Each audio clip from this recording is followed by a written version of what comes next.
안녕하세요. 말씀 베이커리 208번째 시간 기도하심을 시작하겠습니다. 거룩하신 주님 감사합니다. 주님의 말씀을 묵상합니다. 성령님께서 말씀에 조명이 되어 주시옵소서. 우리 주 예수님의 이름으로 기도합니다. 아멘. 네, 오늘 보실 말씀은 출애굽기 28장 1절에서 14절까지의 말씀입니다. 너는 이스라엘 자손 가운데서 너의 형 아론과 그의 아들 나답과 아비우와 엘르아살과 이다말을 불러내서 나를 섬기는 제사장 일을 맡겨라.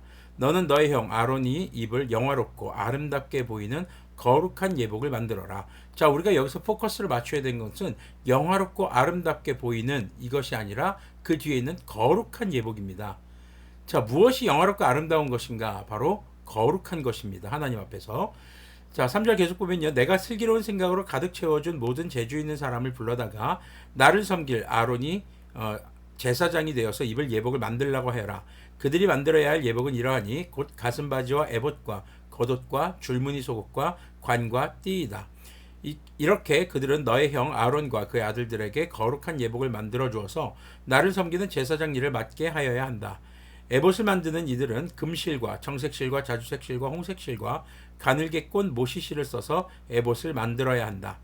그들은 금실과 청색실과 자주색실과 홍색실과 가늘게 꼰 모시실로 정교하게 감을 짜서 에봇을 만들어야 한다.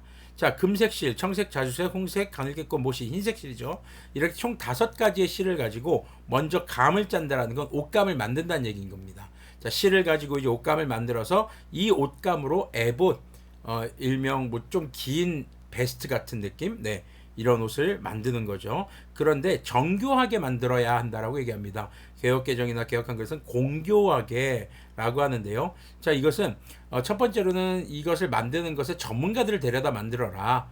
그래서 잘 짜임새 있고 보기 좋게 굉장히 그리고 아름답게 만들어야 한다. 그러니까 이집트에서 나올 때 그곳에서 천 짜는 일이나 옷을 만드는 일을 했던 사람들이 있었던 것으로 보여집니다. 그런데 그것만이 전부가 아니라 지금 앞서서 보면은 하나님께서 바로 그들에게 지혜를 준 하나님이 슬기로운 생각으로 가득 채워준 모든 재주 있는 사람이라는 말이 있습니다. 자, 3절에 보면 나와 있죠. 이것이 어떤 것일까요? 단순히 손기술이 있고 단순히 무엇인가 옷감을 짤 수 있는 것이 아니라 그 사람들이 하나님께 선택되었고 하나님의 영에 감동받은 사람들, 하나님의 말씀에 순종하는 자들, 바로 그런 사람들을 데려다가 이 제사장의 옷을 만들라는 것입니다. 7절부터 계속 보면요. 에봇의 양쪽에 각각 멜빵을 만들어서 달아라. 에봇을 입을 때 멜빵을 조여서 조정하게 된다. 에봇 위에 띌 허리띠는 에봇을 짤 때와 같은 방법으로 금실과 청색실과 자주색실과 홍색실과 가늘게 꼰 모시실로 짜서 에봇에 한 대 이어 붙여라. 네, 계속 청색, 자색, 홍색, 가늘게 꼰, 배실, 금색실 계속 나와요. 네, 이렇게 계속 나오니까 재미가 없어요. 네, 그래도 나와요. 왜 그럴까요? 이 부분이 재미없는 게 당연합니다. 출애굽기의 이 후반 성막에 대한 내용에서 재미가 없는 이유는요.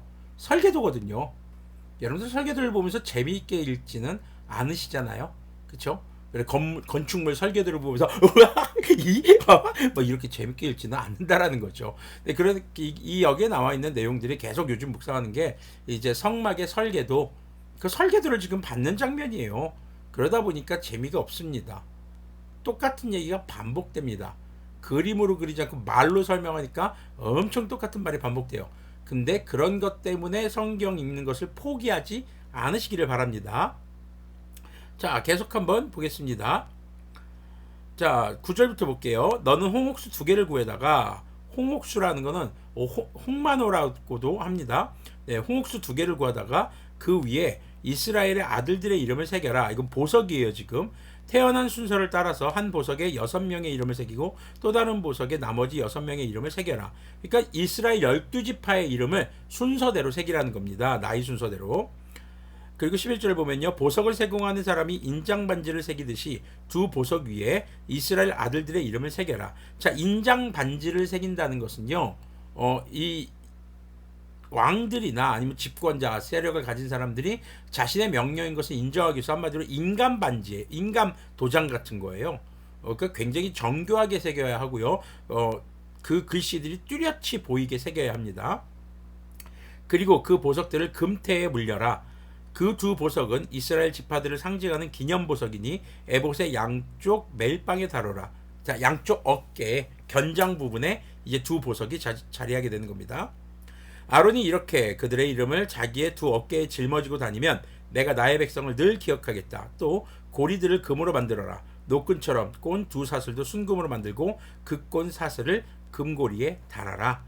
자, 제사장의 예복에 있어서 여기에서 지금 성막 제작할 때 쓰이는 아주 일반적인 천재료인 네 가지 청색, 자색, 홍색, 가늘게 꼰 배실, 한마디로 흰색실. 근데 제사장 예복을 맡은 금색실이 더 추가가 됩니다. 그리고 특징적인 게 어깨에 홍옥수 보석 2개에다가 이스라엘 12지파의 이름을 새기는 것이죠. 그리고 그것을 새기고 다닐 때 하나님께서는 그 백성들의 이름을 기억하겠다라고 얘기합니다. 자, 지금 제사장이 옷이 굉장히 고급스럽게 만듭니다. 그런데 좋은 재료를 써서 고급스러운 것이 아니라 이 기준이 하나님의 말씀에 근거해서 만드는 옷이라는 것을 기억해야 합니다. 아까 말했던 거룩한 예복이라는 것이죠.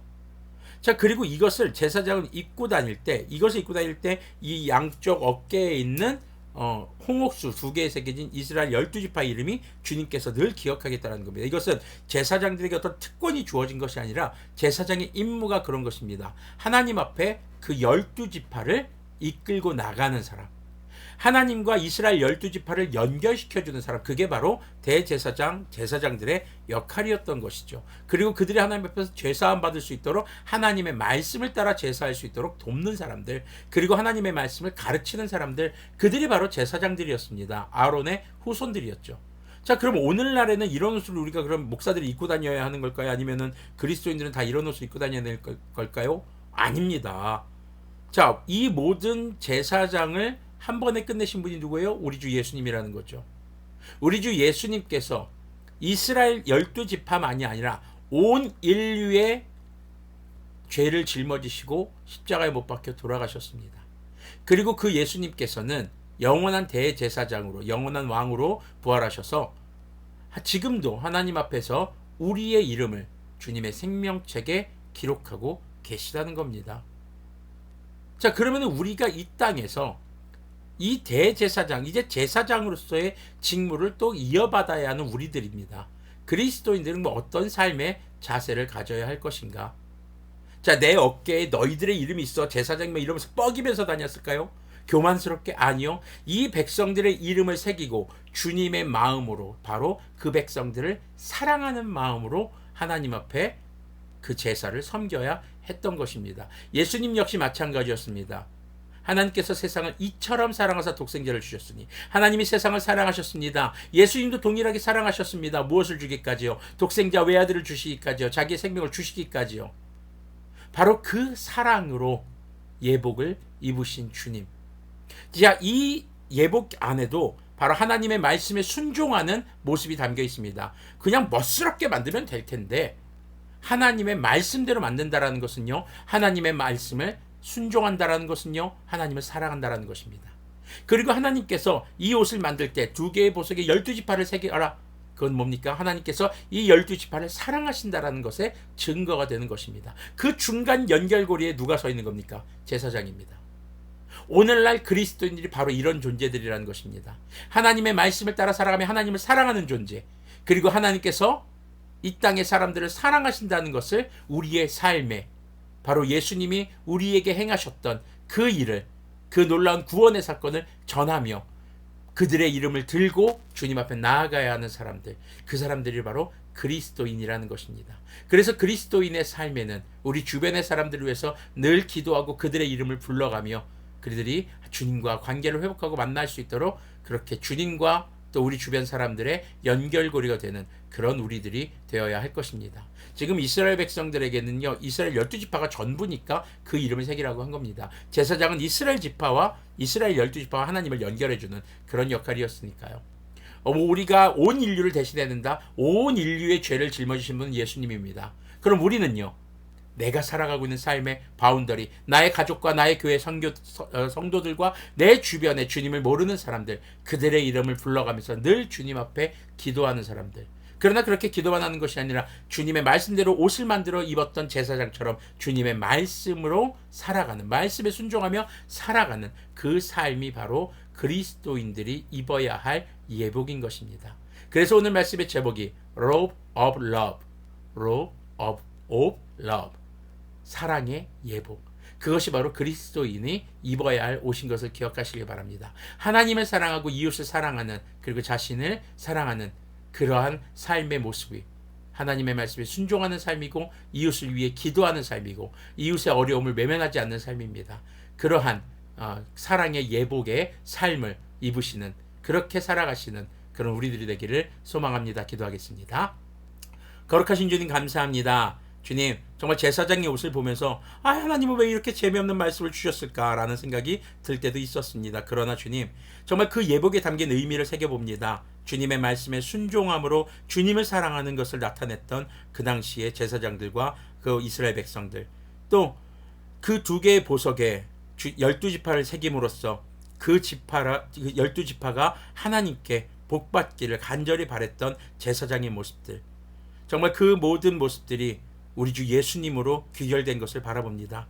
모든 인류의 죄를 짊어지시고 십자가에서 우리를 위해 돌아가신 예수님, 그 사랑을 우리가 배워서 오늘도 주님의 말씀을 따라 이웃을 사랑함으로 바로 사랑의 예복을 입고 주님 앞에 우리 이웃들과 주님의 중보자로 설 수 있는 진정한 그리스도인들이 되도록 긍휼을 베풀어 주시옵소서. 우리 주 예수님의 이름으로 기도합니다. 아멘. 네, 주님께서 거룩하시듯 우리도 거룩해야 합니다. 거룩한 예복, 그것은 주님을 사랑하고 이웃을 사랑하고 나 자신을 사랑하는 사랑의 예복, 그러한 삶이 될 때 비로소 우리가 거룩한 예복을 입게 되는 줄로 믿습니다.